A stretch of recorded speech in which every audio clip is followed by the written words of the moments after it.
Just to inform you, recording is on. No worries. I just saw Reva sing. Yeah, Reva is also here. Shall we start, sir? I'm ready. Yeah.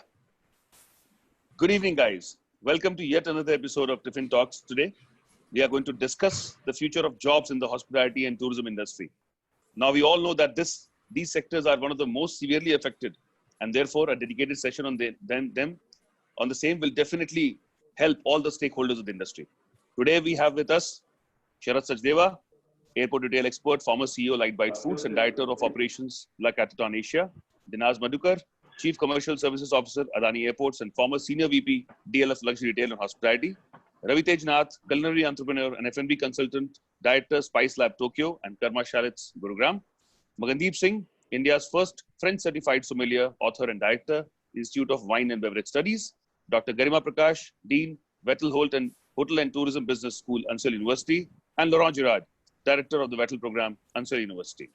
And the session will be moderated by none other than Saurish Bhattacharya, noted food writer and columnist, and curator of IG 2020. Over to you, Saurish. Thank you. Thank you, Pawan, and good evening. Panelists have a very distinguished panel talking about an issue which is quite a ticklish issue right now. It's quite it's troubling a lot of people, especially young people in the industry and or younger people trying to get into hotel management schools. So we're not living in the best of times. Certainly, these are hard times, and we need to therefore prepare for better times, or maybe find out alternatives within our present situations, to move forward, to find little glimmers of hope wherever we can. Without much ado, I will ask Chef Garima Prakash. I call her chef because she's famous among all of us as a chef, formerly with the Taj group. And of course, she's traveled all over the world as a chef. But she's now better known as a Dean of the Vettel Tourism and Hospitality Program at Ansel University. Good evening, Chef Garima. I will ask the first question of you. What is you are in touch with young people all the time because of being the dean of your program in the university, and you also see young people in the profession on the shop floor, as it were. What is it? Hi, Sarish, and thank you for the introduction. Once a chef, always a chef. And yes, as I say, I think so with the younger generation, it still hasn't sunk into them. The final pass outs of the students, they are still taking it into their wake. But yes, the industry people are quite scared because they have been all asked practically to stay back home. But I think so being a hotelier and knowing that our industry is so resilient, we have that wishful thinking, and we are taking it into our strides, and we know that, it will come back. And so I think so seeing at this point of time when they are not going to work every day is something which is troubling them, but not that the career is finished or that it will not come back. So I think so they know the industry will come back, and travel is in the DNA of people. People will not stop eating food. So I think so being into such a skilled line and something which is so paramount important to a human being existence, I think so somewhere all of us, if we look at our the panelists who are here, does anybody of us believe that we will not go out and eat out again? Do we actually believe that we will not travel? I think so, so when we as customers also think that, so I think so the industry people also have this hope that the industry will bounce back. But yes, definitely, as you said, at this point of time, with not going or working that 16, 18 hours every day and getting their full salaries or whatever, is something which they are kind of trying to get in terms with. That brings me to the question which I think I'll address Ravi Tej Nath, because he's been seeing, both sides. He's been recently in Tokyo, and he's set up a modern Indian restaurant there, and now he's come here. And of course, he came in and he got caught in the lockdown. So now that and you've seen, of course, now Tokyo has come out of lockdown and the restaurants are all running normally. But now, given the situation that you're seeing around the world, I mean, young people really have to worry that much about the situation today? Do you think, I mean, as Chef Garima said, that there are reasons for hope? And if there, what are those reasons for hope? Thank you, Sorish, for having me here. And of course, it's a very touchy topic and very emotional as well to many people. But I think it's very important for us to be very clear and frank with it. As Chef Garima said, there will be a recovery. There's no two ways about that. May not be a U shape or a V shape, but maybe bathtub shape recovery for hospitality. The situation abroad in Tokyo and things, Tokyo is now open. It's open in the sense people are moving out and coming to restaurants. We are doing around 40 covers a day. It's a 55 cover restaurant. So I think we're pretty okay there, lunch and dinner together. It's not great, but we are okay. I think we'll be moving well. But it's very different in India. I think we all are in the same storm, but we are all in different boats. Depends on which industry you are, which country you are, which geography you are, which kind of operation you're working for, which kind of hotel you're working for, or restaurant, or different types of things. So it's different for different people. It'll be very difficult to just say, that one size fits all sort of thing is going to work. But I think what is the most important thing is that there are two phases to it. One is during this lockdown phase, where there is lockdown or unlock or whatever you call it. It's limited mobility, limited trust to move out, it's limited safety as well for some people. And the second part is after we come out of this. So I think there are two parts to this. In the immediate term, it's definitely a massacre as far as hospitality is concerned right now, because everyone is shut. It cannot get worse than this. Are there a lot of job losses taking place in this period? There are definitely some job losses. We hear of some closures which are happening. But I think, we should not get swayed by all these articles and analysis which come out, which speak about 75% of restaurants shutting down and 60% of hotels shutting down and all. You're in a lockdown. How can you even measure unemployment? You have to measure unemployment, you have to first open it. So I think these are all just hearsay things. Of course, it's going to be bad. But having said that, let's not get carried away or swayed by all these things. Once things open, we'll know exactly what is the situation. And then, we'll have to take it from there.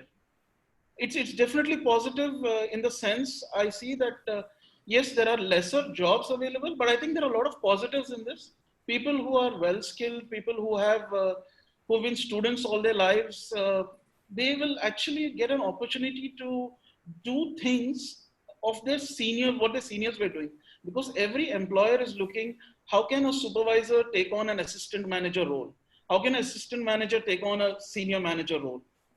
Somewhere down the line, this is an opportunity for many people who have their job. To upskill themselves. To upskill themselves and to deliver. Yeah.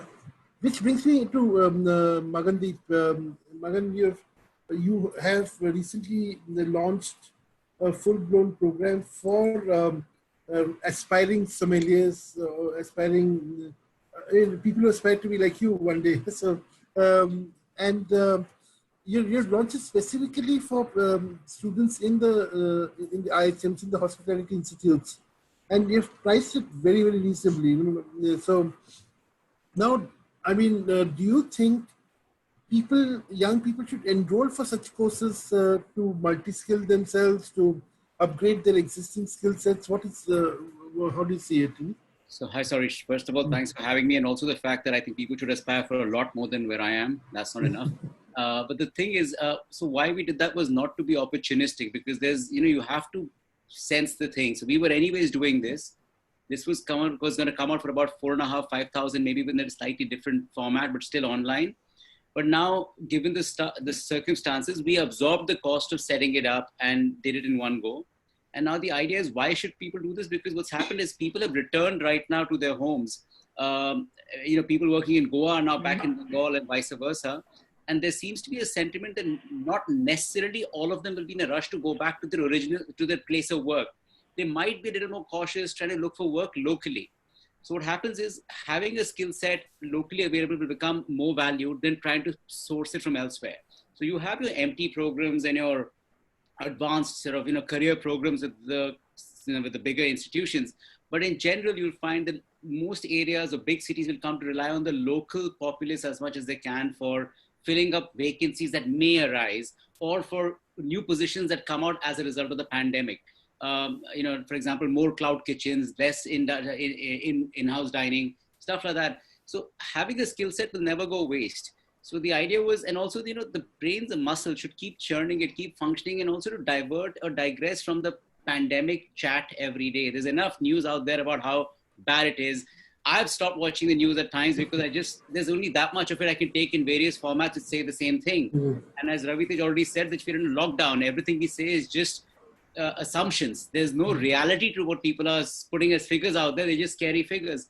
So we put this out there. We've spoken, in fact, Laurent, you, people like you are helping us sort of spread the word. The idea is to say that unfortunately the tasting can't happen yet, but we will figure a way to that as well. Maybe we'll find a way to get the wine around, do something, but let's not stop the whole process, because when things come back, we don't want to be at a gap of 4 months with no skills or knowledge acquired. I, for myself, am trying to do something at home to be, constructively positive at the end of it all. I think all of us are doing it for a way, be it for the mental sanity of it or however else we justify it. But, and the reason we didn't aim it at the hotel years was because hotels, people seemed more unsure at the moment, because they've sort of lost jobs they've already had. They're in senior positions. They don't know where they stand. And hotels, when I say hotel, I mean hotels and restaurants. The students, they were, the second year person still has a year or two to There's a buffer. There's a buffer. So they're still feeling somewhat safe. So the fear is at the transition points, people who have finished third year and joining, or people who finish or who are joining the first year immediately. Those are people who are sort of having an issue. But so we've got this out there for wines, for beers and spirits are following up, and they'll be even cheaper. I mean, the idea is in 4,000 rupees, you should know everything you need to know in an Indian context, what's applicable here. And the reason we also did this is because we saw courses from abroad with coming here for 20,000 rupees for a day. And I said, that makes no sense. Who's going to spend that kind of money to acquire a skill set that's not even applicable in the moment? So we are also looking at also. What we need, in fact, so my next question is to Laurent. I think what Magan is saying presents an opportunities to universities like Ansal. You have an opportunity to put your knowledge and your, the faculty on the net and do online courses. I mean, Cornell does it, and now it's become quite established. Do you see possibilities of you doing more online courses and getting more and more people to register for online courses? Laura? You see, the interesting thing, and I was surprised myself, is that the day the student was sent home on 6th of March, and then the teacher followed on 20th, 19th, I believe. Day after, we were online 100% already. So all the courses happen online, all the curriculum was delivered online, and the exams were done online, and the results have been published. So that online thing happened. The only problem but this is for your own students. This is for our own students, but we also, with Vatel International, we have put into place during the pandemic, and it's still there, for all the professionals that work around the school, which are all the hotels and the standalone restaurant, a free access to our database where they could find some classes in English, in French, and in Spanish, which they could have access for free. So not only our students, but whoever wanted to access these database of Vatel International were able to do that. That was put into place by Mr. Seban, who is the president of the group, in order to provide more training to people who were at home and not in their restaurant or not in their hotel, because obviously they had been sent back home. So that's one of the thing we did for the trade, for the industry. So now actually the to Sharad Sachdeva, because he's seen the industry from inside, and now he has the luxury of seeing it from outside as an analyst, as an investor. In fact, Capitan, I think, is the biggest investor in the in Impresario. The group that we know from its most prominent face, Riaz Amlani, and brands such as Social. What do you think is when you're looking at it as an analyst, what do you think is going to be the real hit that the restaurant and hotel industry are going to take?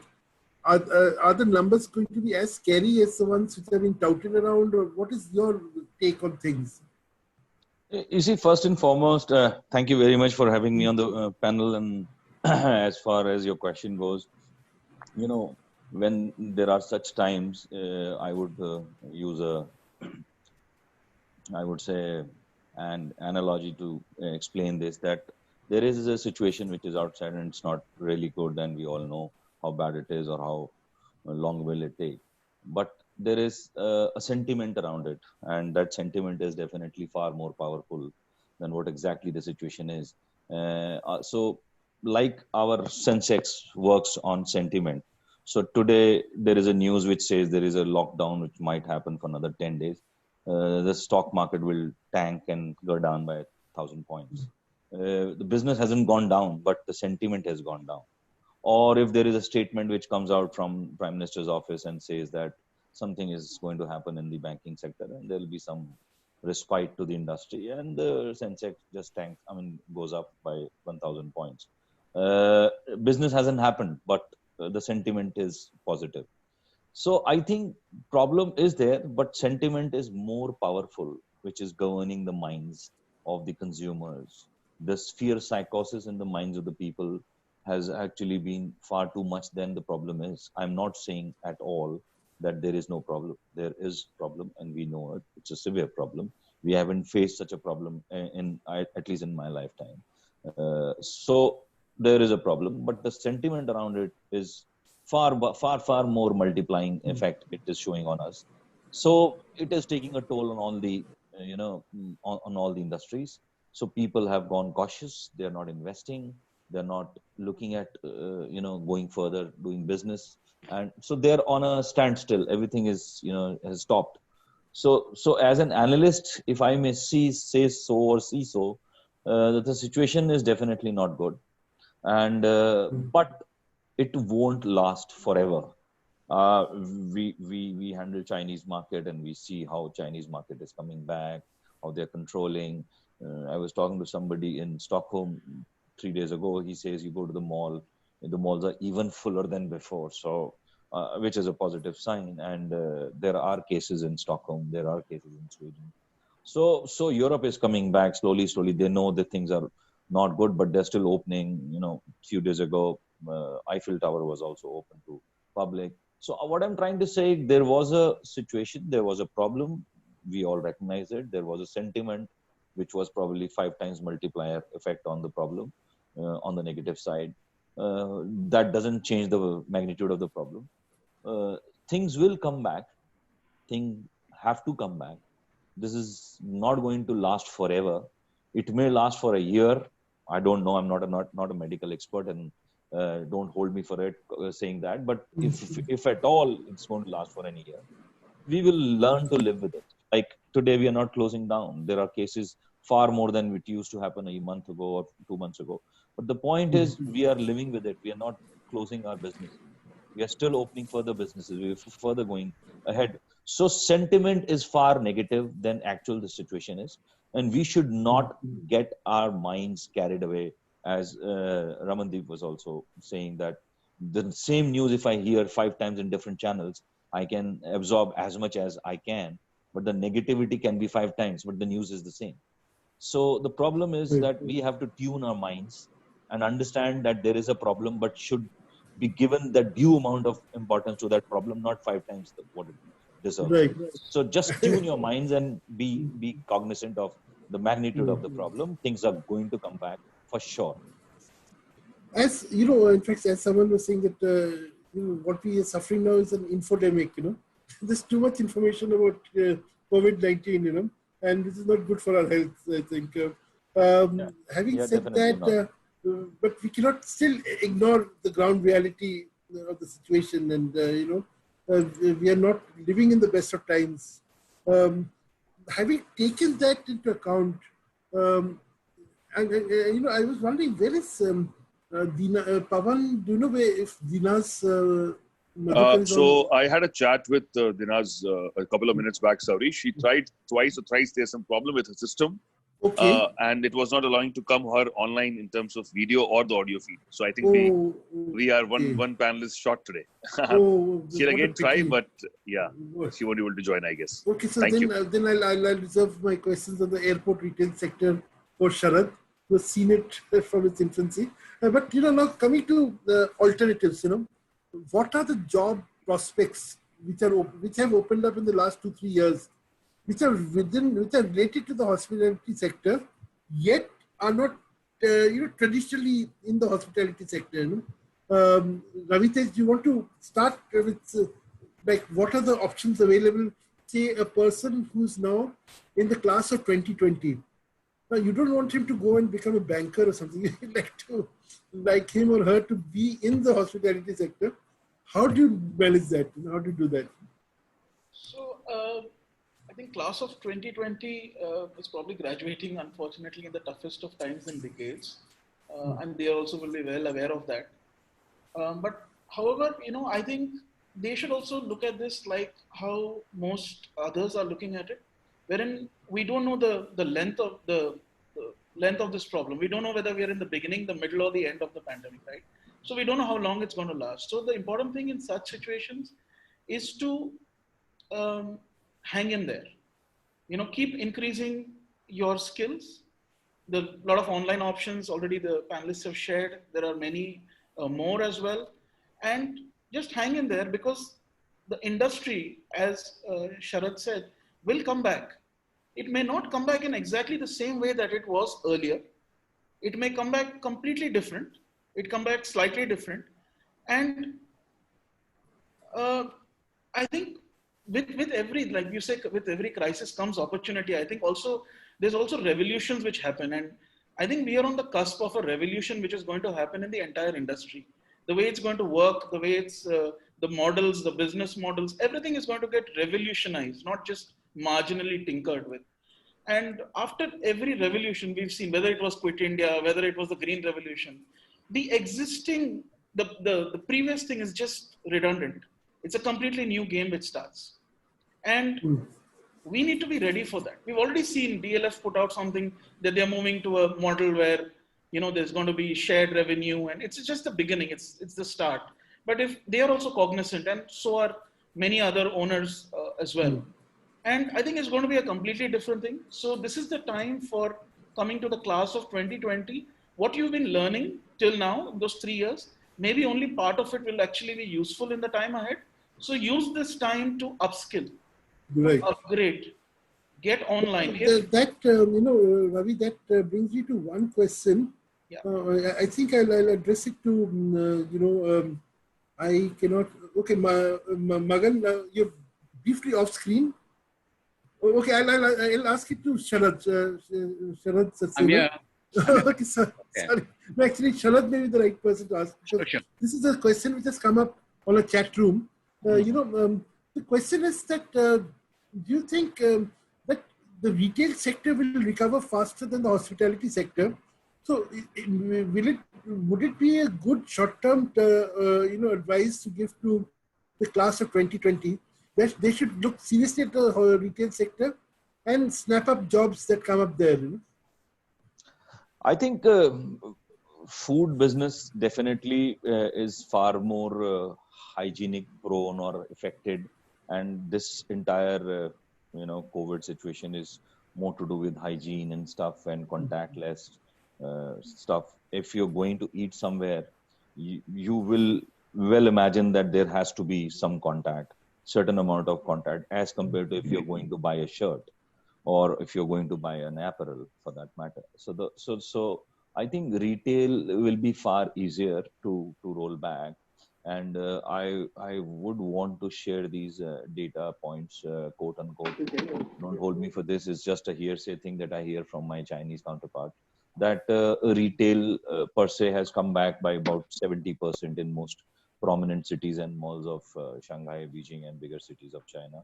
And it is going to be some time, maybe a couple of more months, when the F&B comes to that level of operations because of the social distancing norms that they have established in their public places. So basically, it is not going to be a bad idea, to answer you, to go into retail or a specialty retail for that matter for the time being, and then come back to your mainstay. So to answer you, food will definitely, or hospitality will take a slightly longer time as compared to specialty retail. Right. I think that's a very clear answer. Dinas, it's so good to see you. You're back despite the, you're on screen despite the problems you've had. Absolutely. I managed to get back on, and I'm so happy about that. Okay. And congratulations on your new job. I'm sure people at DLF will miss you, but I'm sure you must be looking forward to a lot of things happening. Oh, absolutely. It's exciting. So, a bit about, about your new job, Adani Airports. What is it about? You know that Adani won the bid for 6 airports, and we've got the 3 of them coming over to us sometime towards end October and November, and there'll be other 3 coming in after that. So we're going to develop them also from the perspective of adding to the entire portfolio that we already have. So from the initial what we have at the airports, we're also looking at developing airport villages outside of that and the landside area. So it's pretty exciting because that part of it is a greenfield. The rest of the airports are brownfield, but this is greenfield. So it's exciting from that perspective. And so, coming straight to the point that a lot of people have in mind is airports are opening up as a viable job opportunity for people from hospitality institutes. Or do you think it's too early to say so? No, definitely. They are opening up. In fact, I remember when I was with the Taj Krishna in Hyderabad, at that point itself, when GMR was moving into airports and GBK was moving into airports, they took a lot of people from the hospitality background. Initially, of course, was for the food courts and for the lounges. But as you're aware, even retail's been taking a lot of people. So the scope has always been there. In fact, when I started my career years ago, I still remember when we were in Bangalore and some of our colleagues had been picked up by companies like Dell. And you're saying hardcore computers, IT coming up at that time, and suddenly you're finding hospitality guys moving into those arenas. So the scope is phenomenal because we come with a skill set, which is, we're well trained into how to create guests out of customers. So once you work on that, I think that's the biggest skill set that we bring to the table. More than anything else, of course, there are the specialized skills like kitchen and front office and all of those. But the basic that's been driven into us is that high level of, as the very word itself says, hospitality. So when you have that culture, it can be run across organizations. Banking forever and more has always picked up hoteliers because those skill sets are there. So yes, there will be certain avenues which are slower to pick up. I caught a little bit of what was being discussed in terms of the restaurants are going to take a little longer, but basic, we can go across any industry. Right. So, the message of hope here is that a hospitality student is equipped for roles outside the hospitality sector, and one should just use this opportunity either to upskill or to look at opportunities opening up in other sectors.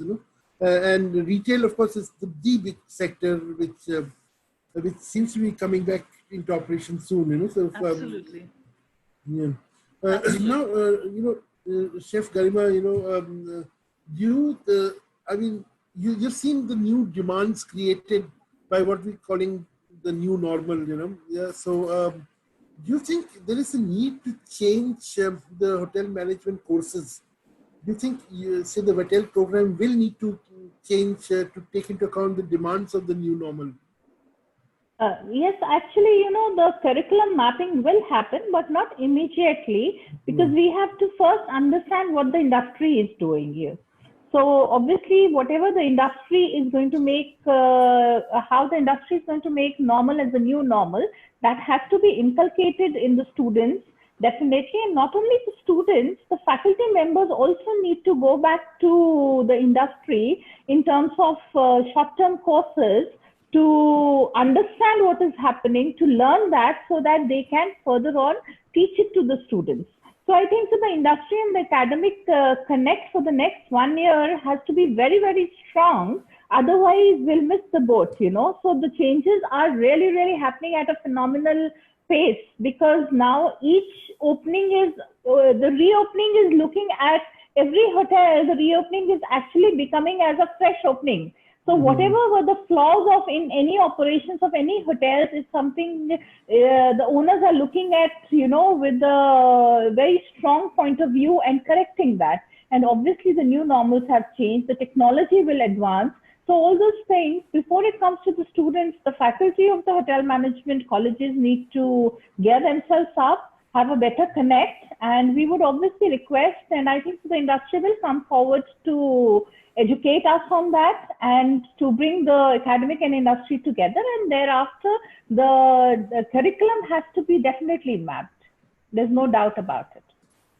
No, for instance, will there now be a greater demand for professionals who are equipped to understand the sanitary needs of a hotel or restaurant operation? Because, yes, I believe I don't remember in the past.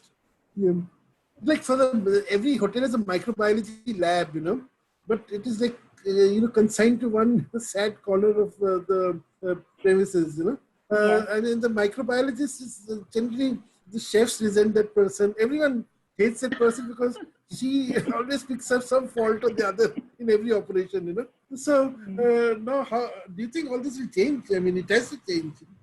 It will change, and I think so people are open, the minds have opened, because this is the need of the hour. And not only for the safety of the client, before that, the safety of your own self, it is needed. And I think so our, the hygiene and they will be more now called as just not hygiene personnel, they would be kind of functioning as marshals all over the hotel. So safety and I think so health and safety will come of paramount importance, as it is in international standards. Health audits will be taken more seriously by the hotels, and because internationally these things are definitely in place, but as you very rightly said, in India, although we were very but there was no we were not bounded by law to do it. But and now I think so the law will come very functional to impart and impose these things. All 5 stars anyway were very hygienic and sanitizing, but obviously they were not following that every 5 seconds, every 5 minutes you need to sanitize the table. So I think so the legal aspect would also come.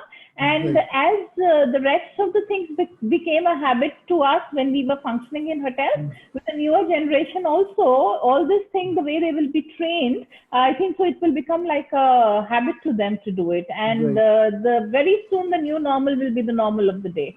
Right. Of course, a lot of people are saying, can't we go back to the old normal, sort of, instead of, but anyway, that, Magan, a very interesting question has come up, and that is about, what are the skills in wine and spirits that are needed? The person who's asked this question wants very specific answers, can you please elaborate on this? Do you want me to look at the chat window for the specifics, or sort of? No, I'll just read it out. Well, what are the skills, apart from wine and spirits, should be gained? Like, please mention some specific. Oh, okay, so this is beyond wine and spirits. What are the skills that Well, at least from the service point of view, I think when in we've been working with sommeliers outside to understand how can you serve wine while socially distancing. So the idea of having wrappers on cling wraps, a special kind of ways to remove the cork so you don't come in contact.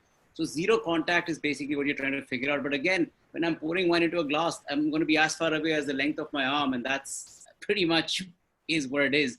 So the other thing that I've written about was that why shouldn't the government now think of considering BYO as a concept in restaurants and saying, get your own alcohol, and we'll just put a corkage on it, and excise can take a pound of, they can take their pound of flesh from that corkage fee. But I'll just feel more comfortable carrying my own stuff in. Now, fine, if I get a pint of beer or a cocktail, that I have to rely on the restaurant for. So those skills, the mixology skill, I think will be valid for sure. Don't lose that out. Coming to BYO orders, just imagine people walking into a restaurant with their own champagne bottles and then trying to open it, Sorry, I think there'll be people on this group have already accidents done it. happening. People on this group have had the privilege of doing it with certain restaurants. I will not name anything beyond that. But the fact remains that I think BYO should become a legal norm amongst other things. But as for skill sets required, I think that's, again, as it was said earlier, as things get established as an SOP, we'll know what comes in. But it's so for instance, say, let me ask you a specific question. Say you're studying to be a chef, right? What are the additional skill sets that you need to, acquire from the, from the digital environment around you? Not so many webinars and so many courses and so many options are there right now. What are the options would you recommend? Who are you asking this one to? The chef thing? You. Me? You. Yeah. If I had to, you see, you're running a digital course. Yeah, I think my team is right now busy learning about how to market online and reach out and connecting, and we're realizing the language you speak has to change a lot, because what works in marketing is one big. It's huge, and also the communication changes, because now I'm talking to a screen, I'm not talking to people, I'm not gauging reactions. So at least from that point of view, I can tell you a lot has changed, how sessions are conducted for us. The language changes, the methodology changes. Earlier, we always believed just a simple one, PowerPoints, you'd have 25 words on it because you were the connect to deliver the rest. It's changed. Now when I do a Zoom presentation, my PowerPoint has 100 words on it because that is the primary visual aid that I'm using and I am the background. So that's just from, again, but that's not a skill set for someone who needs to acquire it. I think for them, it'll take a while when they get back to see what skill sets they really need, but don't give up the ones that already work. So if you know basics, knowledge of drinks and bar keeping and everything works, inventory, know that for sure, because you don't have to relearn that when you get there, and new things are, and if you're told to wear a PPE suit, that's a new skill to acquire, but you know how to handle a bar still. Right, exactly. And one skill we have all learned from you right away, that always have a black background when you're on a Zoom conference. If I may just add to that. Please, absolutely. Yeah. Since it's specific on chefs, but for all the young chefs there, I think, and not only chefs, I think for others as well, I've always believed that, curiosity is more important than intelligence, because everything is available on Google. Google has all the answers. You need to understand now, learning to learn is important. How do you learn from Google? How do you learn from the internet? That is a skill which has to be developed nowadays in our students and in the youngsters. If you're curious, you will find ways to improve your knowledge. You will find ways to adapt. You will find opportunities. You will know how to maximize those opportunities. But that curiosity, and not just following a syllabus. The syllabus is over now. The syllabus is the world. Everything has been flattened. Everything is open. Everything is available for everybody. It's very difficult to say you need to learn this in first year and this in second year. Not anymore. They have access to anything. Earlier, we needed books. We had to buy the books, or we had to go to a library and read the books. Not anymore. You don't need to buy it, right? You can just subscribe and you can get all the books for $1 a month. That's pretty cool.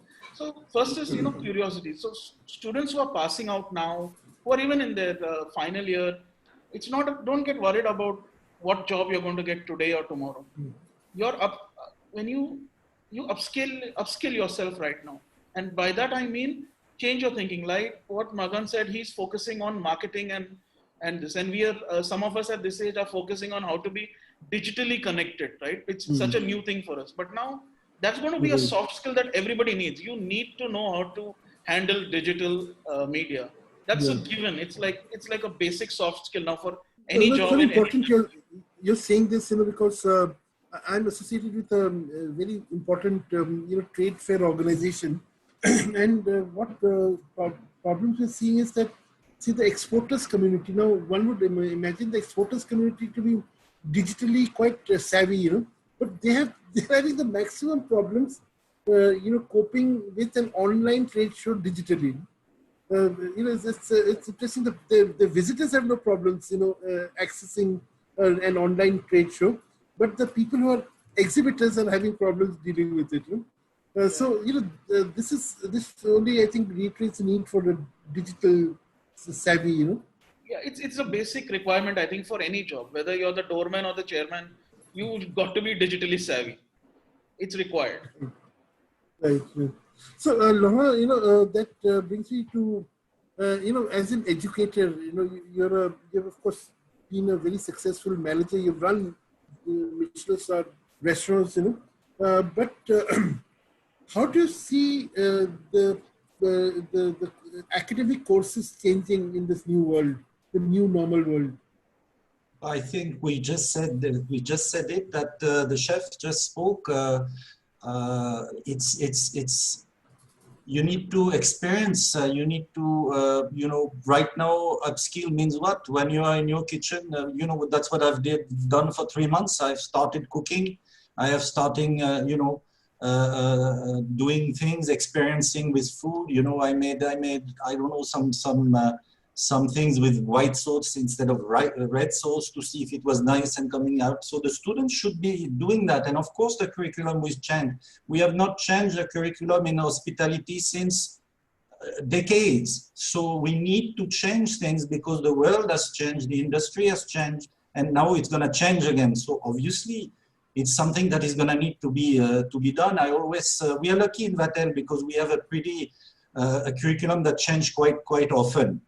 Because we have 50 schools, so we get a lot of input from everybody and 35,000 alumni. So we get a lot of input from all over the world. But I know that if you go only by the book and the curriculum that is today existing, a lot of stuff is irrelevant. And at my time when I also went to, School of Hospitality, we were taught how to cut the duck in front of the guests in the middle of the dining room on a trolley, or how to make crêpe Suzette. And now you'll have to find a restaurant in the world that makes crêpe Suzette and cut duck in front of people. I mean, it's obsolete, totally. Right. So this is this thing that has to be, adapted to the new market. I think we have to push our students also to look into entrepreneurship, push them to understand how to run a healthy business. A lot of people have closed their restaurant during this pandemic because at the end of the day, nobody had any cash flow. Everybody is struggling because it's not easy to run a restaurant. It's a task. It's difficult. You need to have a lot of skills in terms of how to count, how to buy, how to make sure that you finish your last portion and you don't throw it away in the bin. Otherwise, your profit is gone for a toss. So I think all these things we should emphasize on a lot. Teach people how to run a business that is viable and not a business where you're confused between what comes into the register and what's going to be yours at the end. We are heavily taxed. We are paying heavy rents. In India, it's more the rent that is a problem. In France, for instance, it could be the taxation, which is a problem. I've run restaurant in France for decades, and believe me, I've never made any money because we are taxed so much that it's very difficult.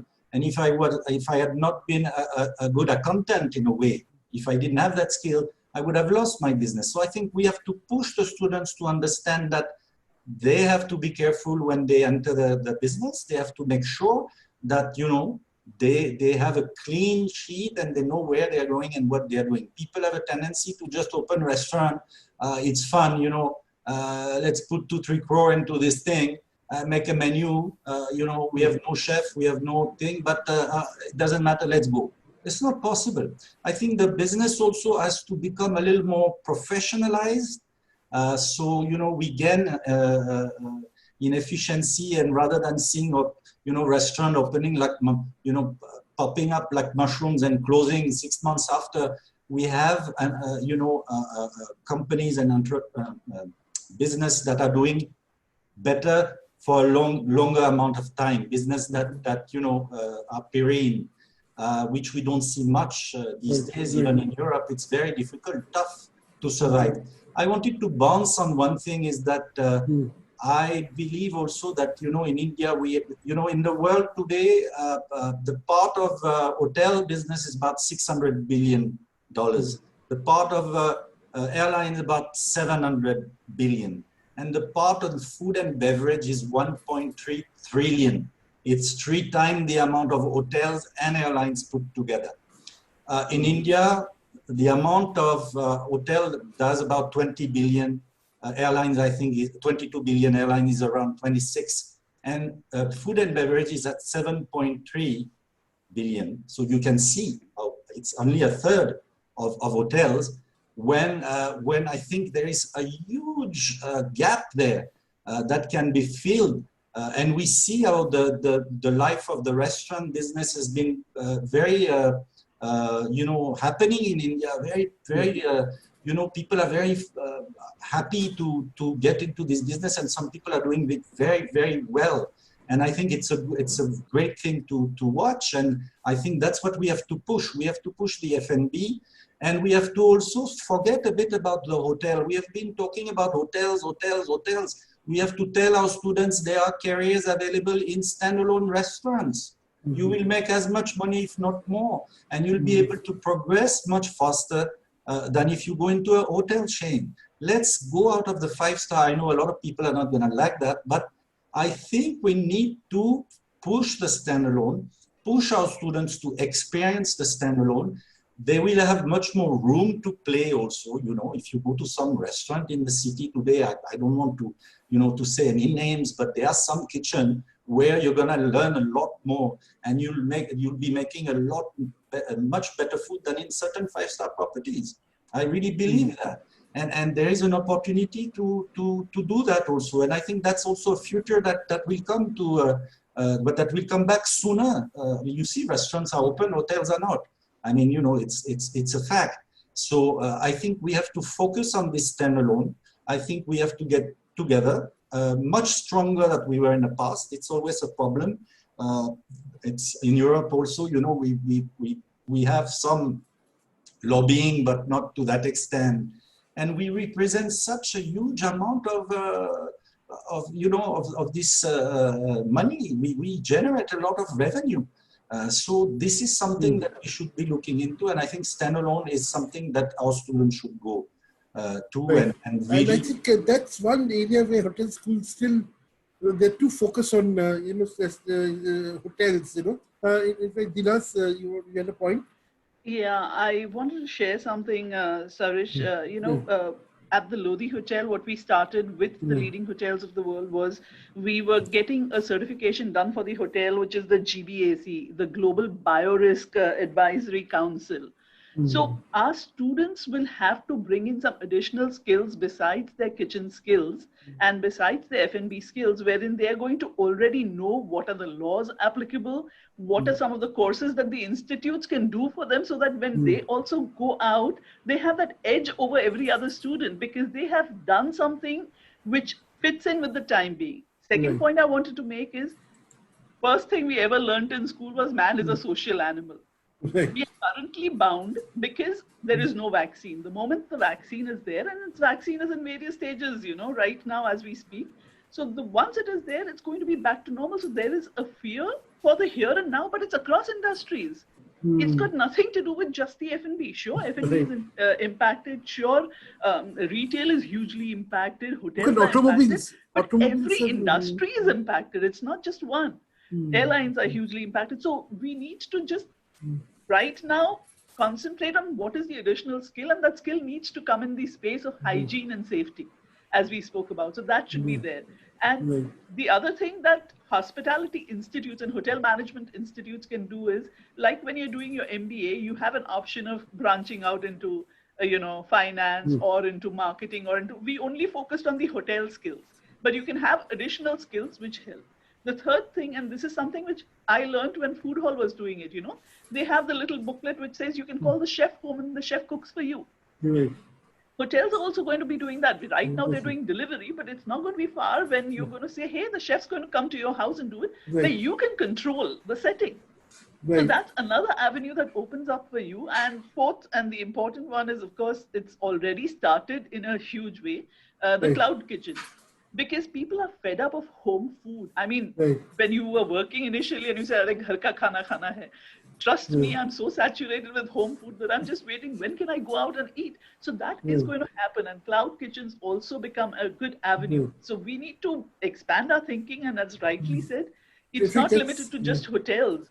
It has to be standalones, because during our time, there were no standalones worth their salt. There used to be one or two, I mean, you could talk about, but other than that, there used to be the smaller ones, the dhabas or those kind of places. There were very few restaurants. Now there are innovative concepts all over the place, whether you look at Mumbai, whether you look at Delhi, Bangalore, every individual city, Chandigarh, wherever you look, there's so many beautiful, innovative concepts in food and beverage. So I think that expands the portfolio for everyone.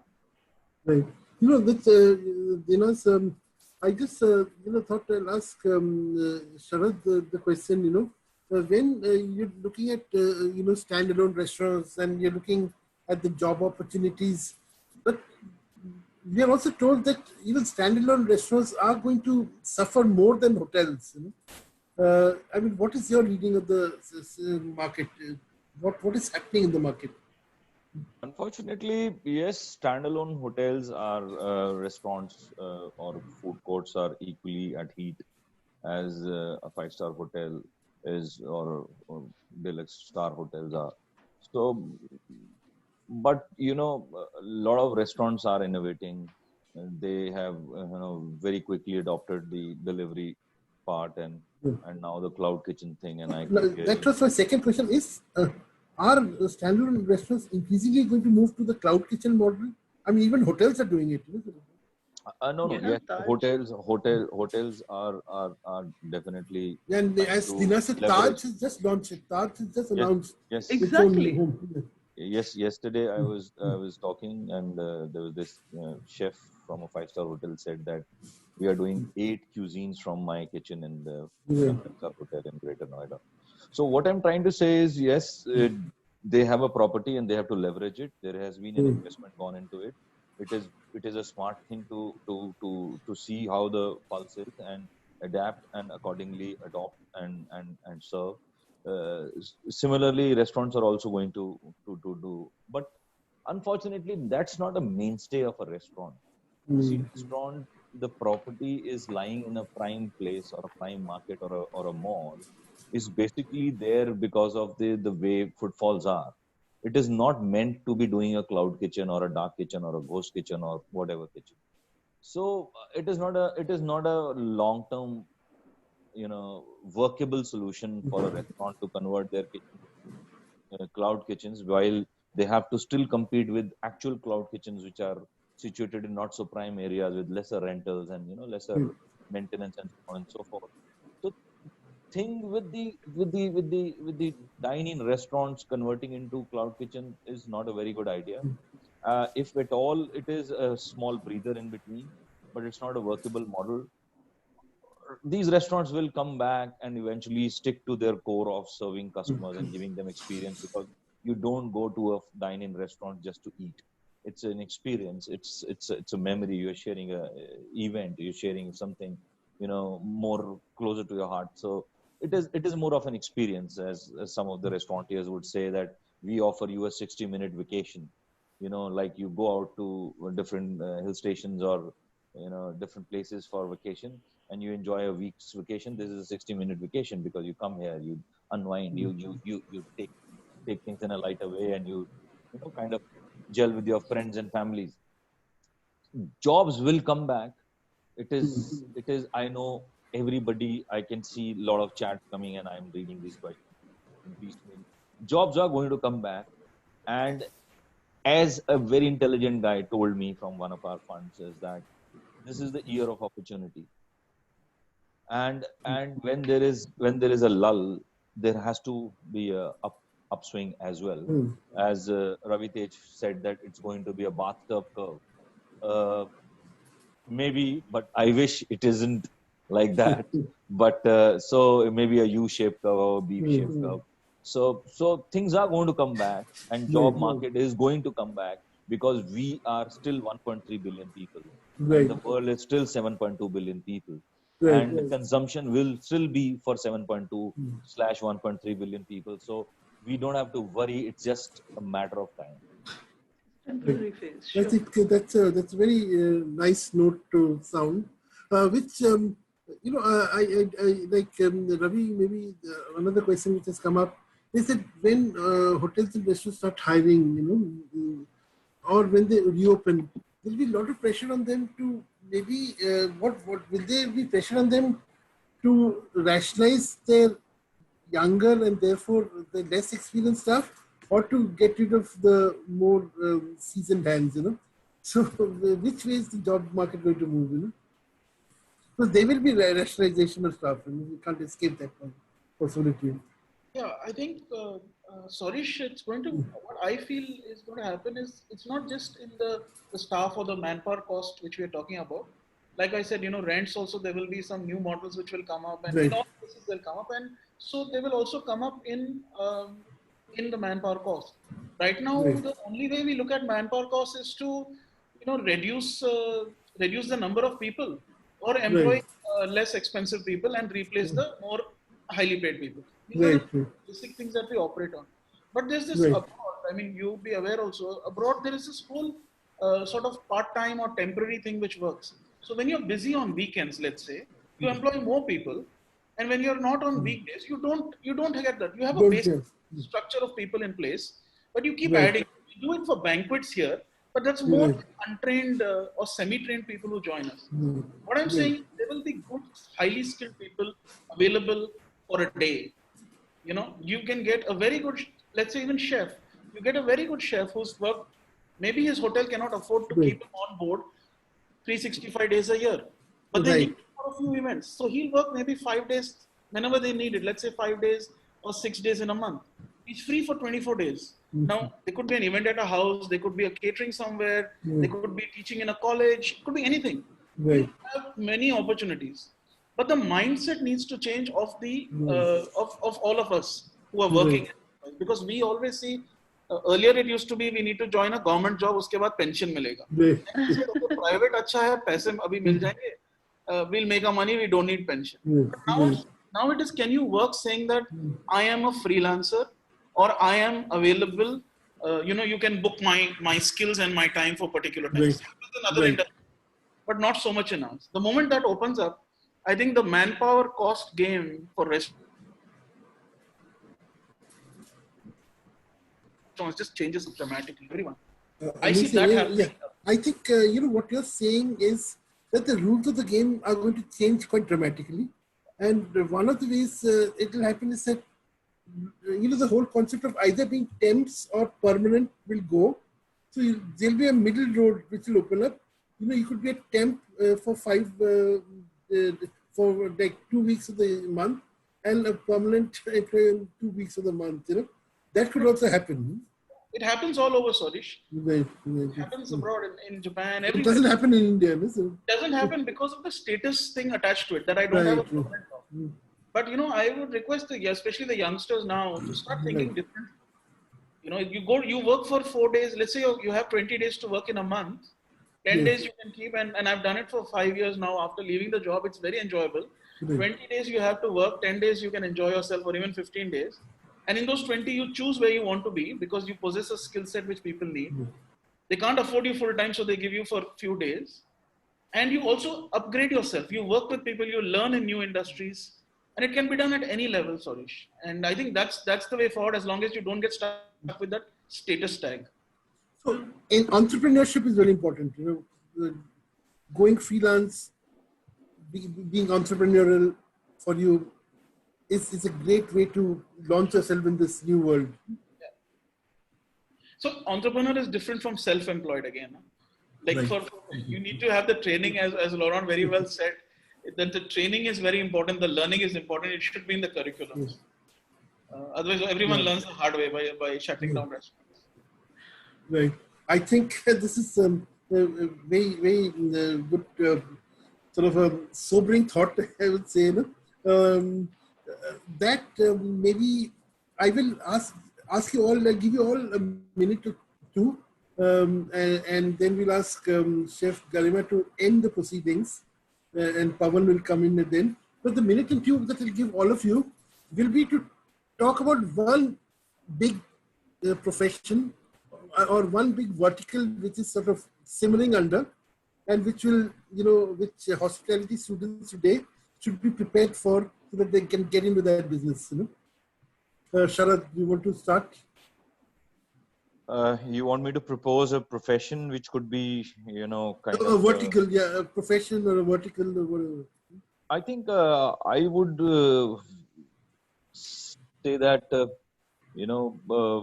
if I have to stick to F&B and hospitality, I think one vertical over my last 9 years being associated with F&B, I feel that marketing per se has been a stay where I have seen most of these companies struggling, and they don't have a PR company or a PR agency or a company which can give them the so-called social media edge, or the way F&B companies are, innovating every day on cuisine.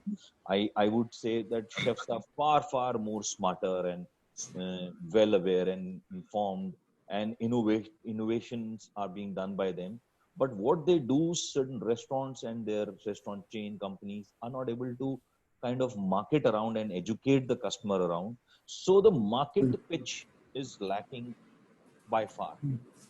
I feel that if a chef is bringing up the ant by say 80%, then another 20% should be added by the marketing company or the marketing team or the marketing outsourced company, whatever is the arrangement. That is totally missing. And all these young people who are doing things, who are so much aware, we are so much exposed to so many things.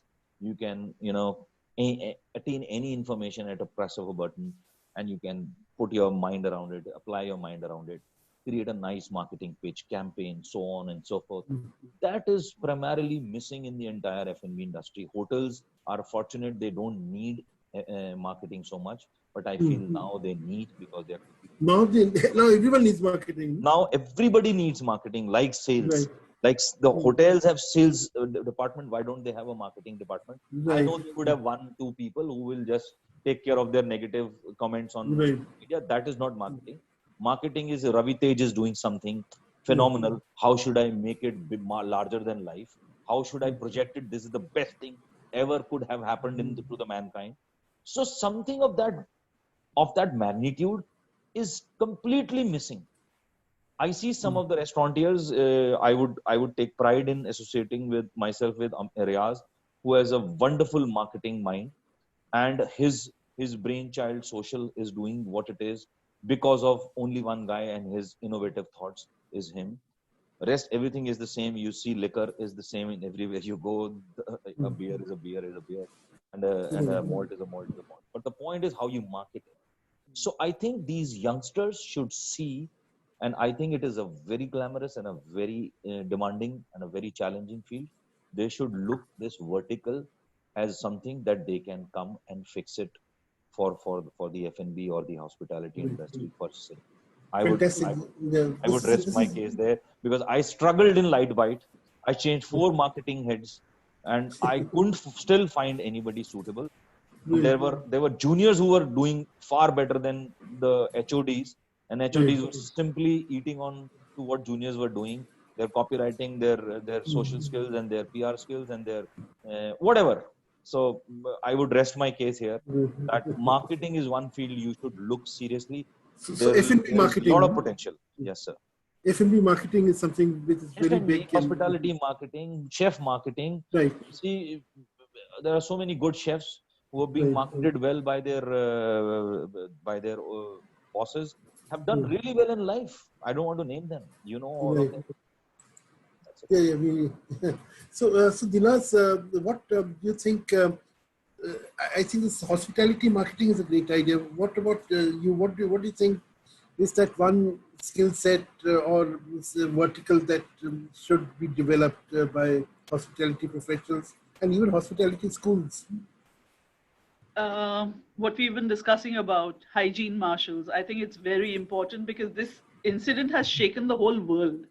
It's not just India, it's not just in isolation, it's the whole world shaken, and everybody is now demanding a higher, standard from each person. So you need to have a session which is dedicated to how do you handle or cope with something like this, which gives them the skill set to be able to say, hey, I'm not just a chef, but I know exactly how to ensure that everybody in and around me stay safe.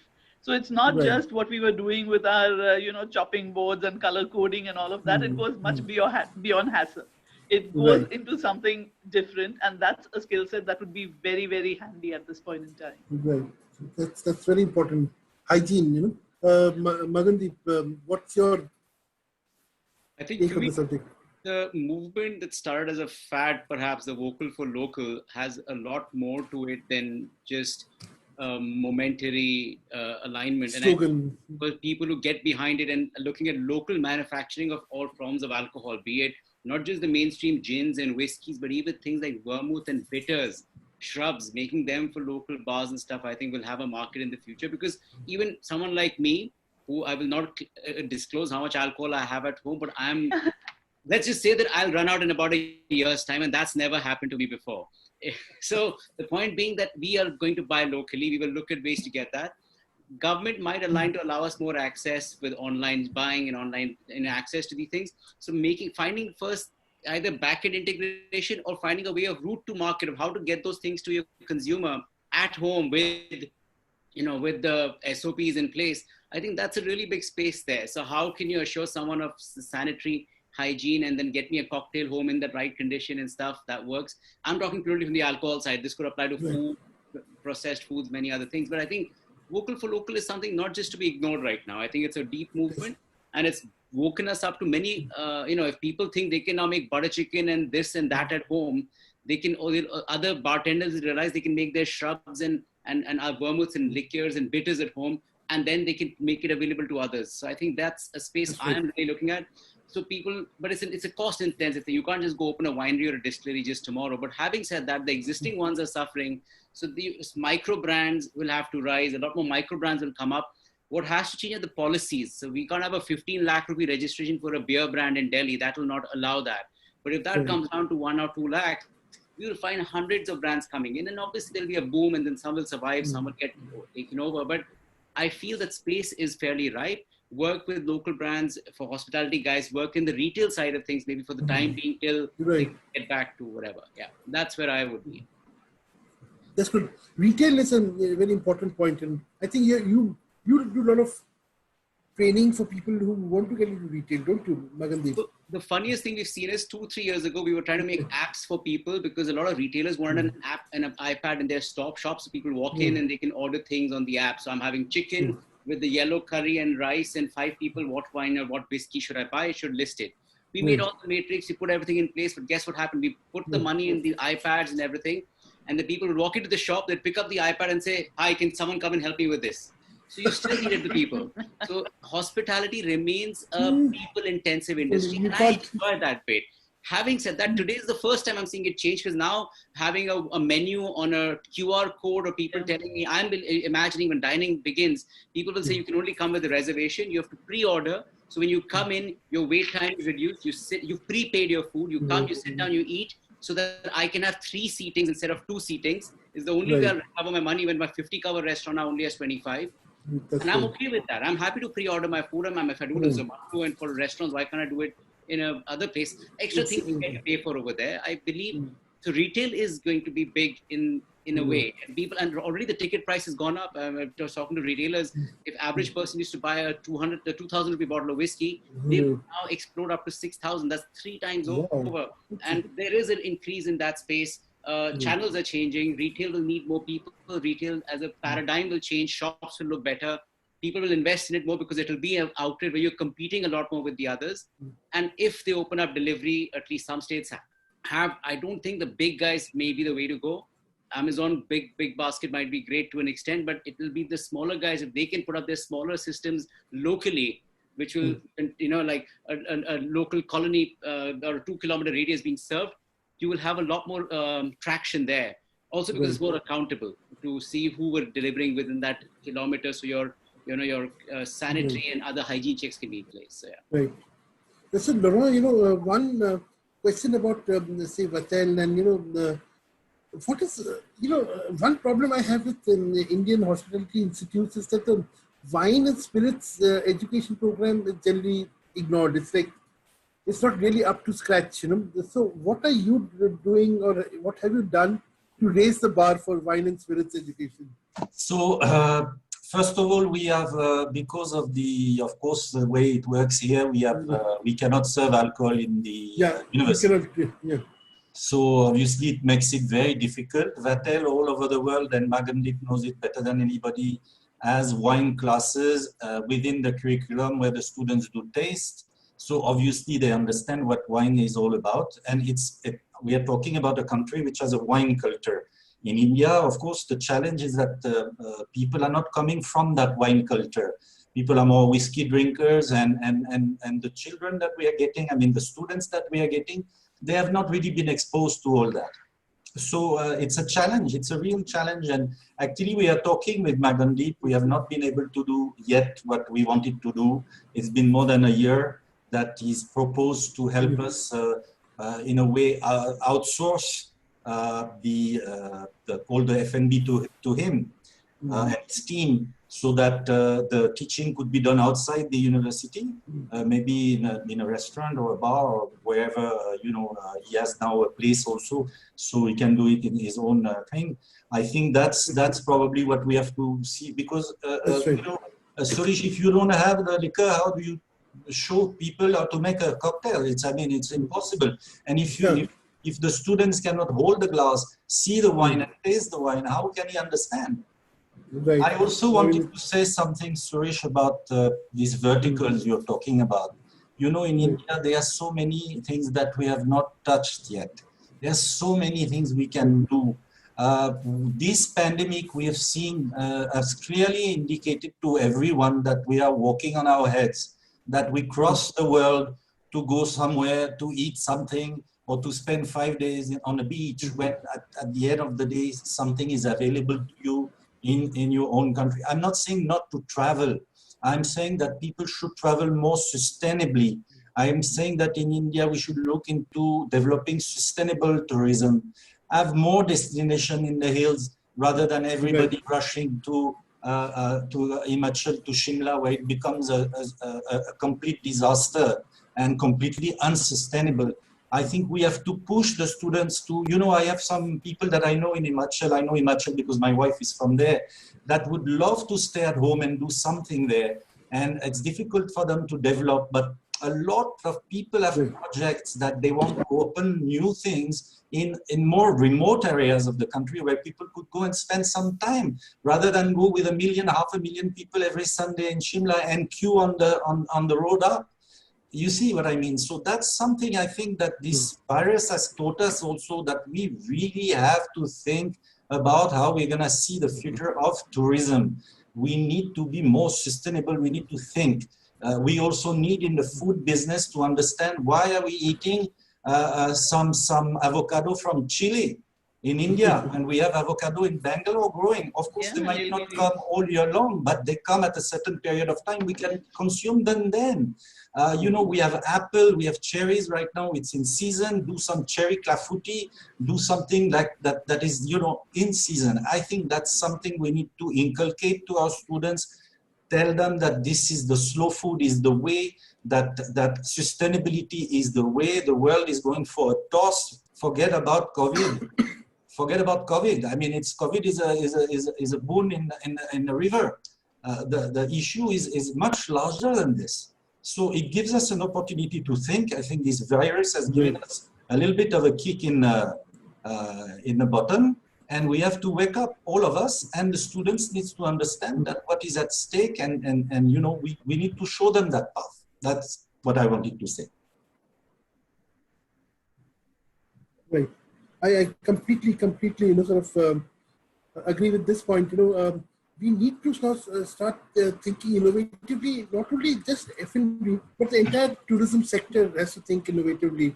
And sustainable tourism is one way to achieve it. Of course, one can do another webinar on that subject. That's something that's culinary tourism. It's another area which I think is quite neglected in our country. Dr. Kalima Prakash, whom I will still call Chef Kalima. Do you have any parting thoughts? I have one question for you. Do you think facilities management will develop as something very important in the hospitality sector in this decade? Yes, I think facility management has a major scope because it inculcates majorly 3 core departments of our hotel industry. So that should be something which should be strengthened. And facility management, not only in hotels, but let it be hospitals or malls or retail. So it is a part of all the service sector. And also what I feel is flexibility is the future. If we have to secure hospitality industry from COVID-19, we have to adapt the offerings that we have to current needs. We have to elevate the basic promises of the hospitality industry because as my dear colleagues have also mentioned, it is a customer-centric industry. So we will have to our basic promises have to be in place. And coming to students, as we had mentioned, hospitality students are the most polished students, when we look into various disciplines across. For all the 4 years or the 3 years that they study, they are trained to be humble. And that's why I think so, as Binaz was also mentioning, they fit so well everywhere else, anywhere, wherever there is a service interaction. So I just feel probably the students need to be more alert. They need to be more technology savvy. They should be keen to adapt. They should be creative and flexible. So in case of these, there are these few minor mindset changes in the students with a positive attitude, and they should be open to new ideas. I think so they will be really successful. And also, I think hospitality institutes themselves have to change or at least reassess the curriculums. Yes, definitely. And I think so, quoting Darwin again, I think so throughout all this, it will be the most adaptable people who will survive, So I think so that is what the students need to do. Yes, the class of 2020 can obviously take up these 2 years to upgrade their skills, which is very important. And once the industry is back in boom, they are ready and they are more fitter basically to take those opportunities. And basically for the students who are just joining the industry, they have no fear because we still have 4 years for them, So I think so it's as my esteemed colleagues also mentioned, So I think so the magnitude of the sentiment is more than the magnitude of the problem. Yeah. So great, we have had actually a very, very interesting discussion. There's some nice takeaways. For me, the big takeaway was that, there are areas to now to upskill or reorient oneself, hospitality marketing being one, this facilities management being the other, we're talking about, sustainable tourism, looking at, also this whole question of local, products, what we call getting vocal for local. All these areas are going to be now much talked about, and hopefully they will also reflect in the curriculums of our hospitality institutes. I thank you all for your time and the lovely ideas, very, very useful ideas that you've given. We were on Facebook Live. We'll also be now on YouTube very soon. Pawan Hora is the co-founder of Tiffin Talks. May I invite you again? Sure, sir. Thank you so much, sir. Yeah. Thank you so much, Arisha. Thank you so much. A big thank you to all the panelists today who gathered here and spent some time with us. I thought some really interesting insights came out. I'm personally very happy. Sharad, sir, I would like to thank you for talking about the fact that hospitality marketing will be one of the key takeaways. I mean, that helps me from both sides. I'm looking for not just for clients in this space, but I'm also looking for good talent. So I hope that I'll probably have a chat with Dr. Garma and see whether I can skim off a few. This is a very a touchy point for me. So we can have another session on this. So you don't remember while I was servicing Lightbite, you and I had a 5-minute chat over a couple of drinks on an evening, but that's for separate time. We'll take it up separately. But thank you, everybody. At Tiffin Talks, we are just trying to, embrace the new normal. I think we have done almost 12 sessions in the last couple of months. And thank you so much, Savrish, Kaveri. We have had some really interesting sessions going on already. And this one was really, really, really good. In fact, I saw some really interesting questions, and I think most of them were answered through this insightful discussion we had. Thank you so much. Like Savrish mentioned, we are there on Facebook. We'll be putting this entire thing on YouTube. Support us there. And it's an initiative by Wishbox Studio, my company, and my very close friends, Ruchin's Occasion Experts. And we'll be coming out with a new session, announcing it very, very soon. Thank you so much. Have a great evening, guys. I must quickly add, Sure, thank you, Reva Singh, who's the editor of Sommelier India. Oh, lovely. India's first wine magazine. She has left a lovely message for us. She's thanking all panelists, and of course, she thanks me. She says it has been an exceptionally wide-ranging session. I think Reva has been at the forefront of wine education. Magandeep also has seen her, as I have for all these years. Laurent, of course, must have seen her too. I